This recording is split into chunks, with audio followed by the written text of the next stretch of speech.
हुआ है, बहुत दुखद हादसा हुआ है और जो हमारे अब बीच में नहीं रहे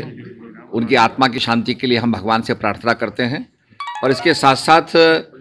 हमारा ये भी कहना है कि इसका पूरा जो जिस प्रकार से हमारे ग्लेशियर पिघल रहे हैं ये बड़ा चिंता का विषय है। और मैं जब पार्लियामेंट में था तो मैंने 377 के तहत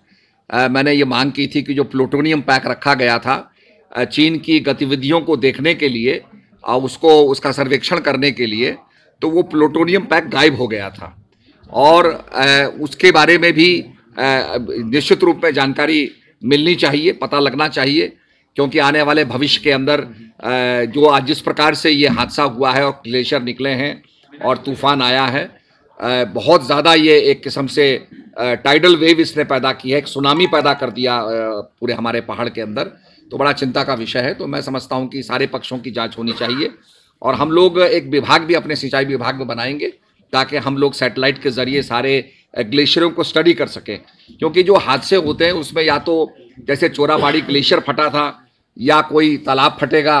और अब जो एक तालाब बना है उसमें से भी पानी निकलने लग गया है, तो चिंता का विषय नहीं है। परंतु आने वाले समय में हमें हिमालय की और ग्लेशियर्स की क्लोज मॉनिटरिंग करनी होगी ताकि कोई भी भविष्य में ऐसी अगर आपदा की पुनरावृत्ति होती है तो इससे हम सजग रहें। कि इस समय जो श्रीनगर डैम है उसने पूरे इस त्रासदी को रोका। हम लोग चिंता में थे और मैंने ऑर्डर्स किए थे कि भाई इसको जो श्रीनगर का जो डैम है इसके पानी को डिप्लीट कर दो, पानी को निकाल दो ताकि पीछे से जो मलबा आ रहा है वो रोका जा सके।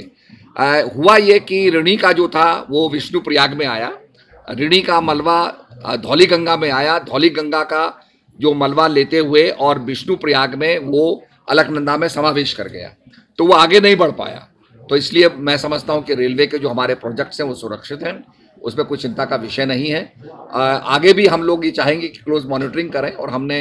यूसेक से भी कहा है, उससे भी हम और जो हमारे सैटेलाइट्स को देखते हैं उनसे भी हम कहेंगे कि क्लोज मॉनिटरिंग करें और खासकर उन सैटेलाइट से मॉनिटरिंग करें जो हमारे धरती के नज़दीक रहती हैं, ताकि वो कोई भी ग्लेशियर में चेंजेस होते हैं तो उसका अध्ययन कर सकें। इसका पूरा परीक्षण करने के बाद और पूरा इसका रिसर्च करने के बाद ही कोई चीज़ होनी चाहिए। ये बड़ा एक विषय खड़ा हो गया है और ग्लेशियर का फटना जो है बड़ा चिंताजनक है।